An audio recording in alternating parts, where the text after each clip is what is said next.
Ya itu akhirnya terjadilah sekarang karena Islam yang asli, yang layak, yang asli, yang belum pernah ada pemalsuan, distorsi, tidak ada penyelewengan, masih asli.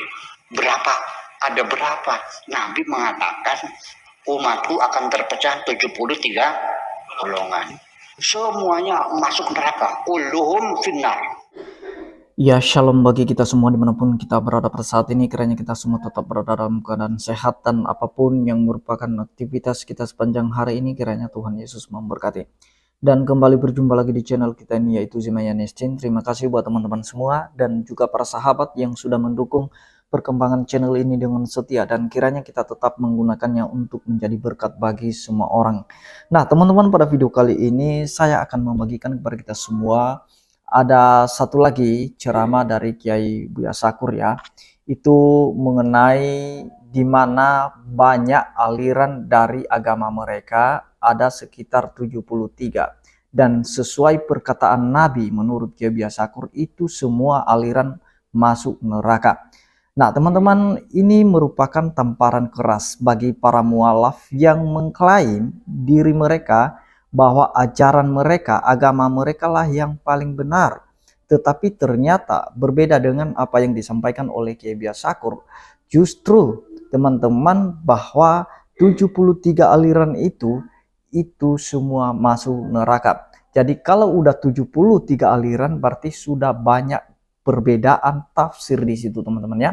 Jadi terbantahkanlah yang merupakan klaim-klaim para mualaf selama ini yang menganggap agama mereka itu asli, kitab mereka asli, tidak pernah dipalsukan, dan agama mereka lah yang paling benar. Tetapi kali ini kita akan mendengarkan bagaimana pernyataan, kajian, ceramah dari Kiai Buya Sakur ini, videonya yang berikut ini.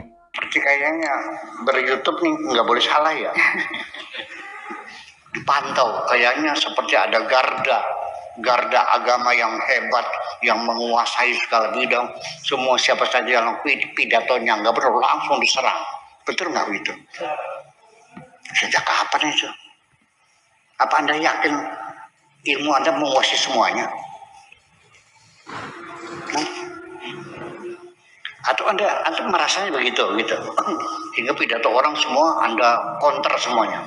Apa ini? Bidah ini, nggak benar nih, murtad nih, segala baca. Jadi ya mohon maaf lah, ini keluhan pribadi dan tidak juga menyalahkan siapa-siapa, bahwa dengan medsos ini tata krama kita hilang, sopan santun kita hilang, budi pekerti kita hilang, akhlak kita hilang. Orang sudah tidak mengerti zaman sekarang bahwa ada orang lain tersinggung dengan ucapanmu, nggak paham gitu. Betul nggak? Saya dari kecil diajarkan ngomong yang hati-hati, barangkali orang tersinggung. Terkecuali lagi nih, ketika orang yang Anda ajak bicara itu sahabat akrab, sahabat karib.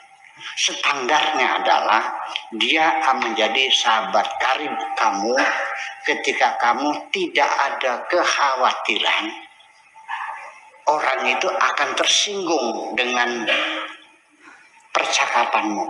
Dijamin tidak mungkin akan tersinggung karena saking lu ketek, karena saking akrabnya Anda sudah merasa nyaman berbicara apa saja dan tidak ada kekhawatiran akan tersinggung. Itu baru disebut sahabat karib. Suami istri belum tentu masih tersinggung. Betul nggak Bu? Ada nggak ibu-ibu yang tersinggung karena ucapan suaminya? Nah, suami ada yang tersinggung karena ucapan istrinya, ada nggak? Ya kalau begitu bukan istri karib dong. Bukan suami karib, masih ada jarak juga. Jarak itu hilang bagi orang yang sudah bersahabat sangat kental sekali. Tidak ada kecurigaan akan tersinggung ketika Anda bercakap-cakap dengan dia. Anda merasa nyaman karena tidak ada kekhawatiran. Itu baru akrab. Nah itu kekecualian yang sangat kecil terjadi, tetapi kita sekarang ini kayaknya orang sudah nggak ada perasaan menyinggung orang yang nggak paham, mengkafir-kafirkan orang ya seenaknya saja. Enak nggak sih kamu dikafir-kafirin? Kamu senang nggak dikatakan murtad? Lalu harus baca syahadat lagi. Kalau saya tidak marah. Jujur aja. Saya tidak tersinggung. Mangga silakan. Itu urusan dia. Dia lagi menelanjangi karakternya sendiri. Saya tidak merasa jatuh diejek sama orang itu. Percaya, saya tidak yakin kok saya jatuh diejek oleh mereka. Itu berarti dia merendahkan dirinya sendiri. Paham nggak? Oh begitu. Jadi orang yang nggak ada perasaannya ya. Yang jatuh siapa? Saya tuh yang jelek-jelekin saya. Ya udah. Lalu saya gimana? Saya tidak akan pernah mengutuk siapapun. Paling-paling saya doakan semoga mendapat hidayah dari Allah Subhanahu wa Ta'ala, dan saya mohon supaya yang bersangkutan diampuni oleh Allah. Itu saja doa saya. Dan saya tidak akan merespon, tidak akan menjawab. Ya itu akhirnya terjadilah sekarang karena Islam yang asli, yang layak, yang asli, yang belum pernah ada pemalsuan, distorsi, tidak ada penyelewengan, masih asli. Ada berapa? Nabi mengatakan umatku akan terpecah 73 golongan. Semuanya masuk neraka. Kulluhum finnar. Saya baca lagi. Sataftariqu ummati ila 73 firqatan. Umatku akan terbelah menjadi 73 firqah. 73 aliran atau golongan. Kulluhum finnar. Semuanya masuk neraka. Saya sedih. Berarti umat Islam sedikit sekali yang masuk surga. Illal wahidah, hanya satu yang selamat. Yaitu siapa? Ahlus sunnati wal jamaah. Siapa sih Ahlus sunnah wal jamaah itu? Ma'ana alaihi wa ashabi. Yaitu apa yang aku lakukan dan sahabat-sahabatku. Jadi Islam yang hebat adalah Islam yang mengimplementasikan perilaku Kanjeng Nabi dan sahabatnya pada abad ke-7. Itu yang hebat.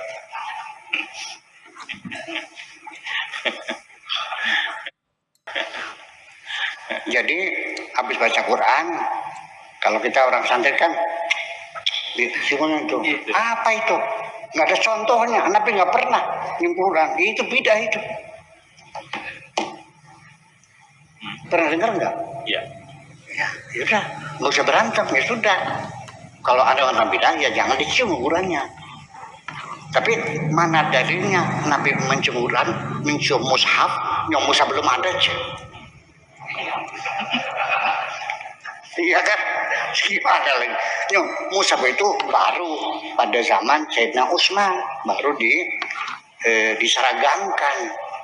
Mushaf Utsman itu baru diseragamkan setelah Nabi meninggal dunia, setelah Abu Bakar meninggal dunia, setelah Umar meninggal dunia, baru pada zaman Utsman diseragamkan. Kan itu berarti belum proses. Apa yang dicium? Yang nggak ada, masa pelepah korma. Qurannya kan masih ditulis di pelepah korma di batu-batu. Ya Nabi mencontohkan baca untuk pelepah kormanya dicium yang enggak.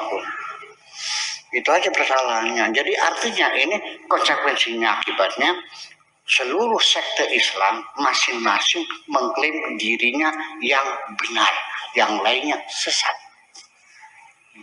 Itu nasihat kita. Salah siapa? Yang nggak tahu, nggak ada yang salah. Yang salah ya kita juga, saya juga salah.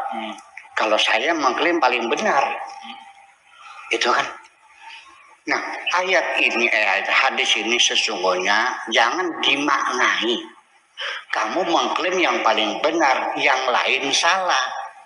Sebetulnya mungkin saya dugaan baik saya kepada Kanjeng Nabi, maksudnya kepengen membuat kamu prihatin. Jangan keburu yakin benar. Sebab jalan menuju kebenaran itu satu jalan di antara 73 jalan itu. Yang satu jalan juga mengarah yang berbeda-beda. Yang satu yang jalan ini yang bisa menempuh kebenaran itu. Jadi berhati-hatilah, tidak gampang jadi orang benar itu. Kok kenapa jadi maknanya terbalik? Masing-masing mengklaim dirinya paling benar. Penyimpangan enggak? Kalau hadis ini benar sahih dan bisa dipertanggungjawabkan kebenarannya, maka maknanya mesti begitu. Membuat kita supaya lebih prihatin, jangan tergopo-gopo mengklaim diri kita paling benar, karena kemungkinan kita tersesat 72/1. Jadi 72 sesatnya, 1 yang benernya. Itu maksudnya, bukan mengatakan yang satu itu saya. Ya akhirnya sekarang terjadi saling sesat menyesatkan. Gue sebut mazhabnya. Mazhab A mengatakan aku yang paling benar. B, C, D, E, F, G sampai Z sesat semuanya. Mazhab Z mengatakan A, B, C, D sesat semuanya. Yang mazhab F mengatakan mazhab F yang benar. Selain F semuanya sesat, neraka semuanya. Ya terjadi begitu kok. Sampai dampaknya ke masjid sendiri ada dikotomi. Saya sendiri menjadi korban karena saya pakai peci hitam, di dalam masjidnya pecinya putih semua, beramai-ramai mereka memelototi saya. Ada apa ini? Barangkali saya lupa lepas sendal, saya pegang tangan saya, oh enggak kok. Barangkali baju terbuka, oh enggak, terkencing semuanya, apalagi. Oh peci sayanya hitam. Yang lain, ya mundur teratur, Hamid mundur. Salat maghrib loh, saya keluar lagi. Ya kalau saya tidak disukai, ngapain saya di situ? Saya punya prinsip di mana saja ketika saya sudah tidak disukai, tidak ada artinya keberadaan saya pergi kok. Nggak usah khawatir, nggak usah musir saya kok, saya pergi. Nah, jadi itu dia videonya teman-teman ya. Dan kenapa saya terus membagikan ceramah dari Kiai Buya Syakur ini?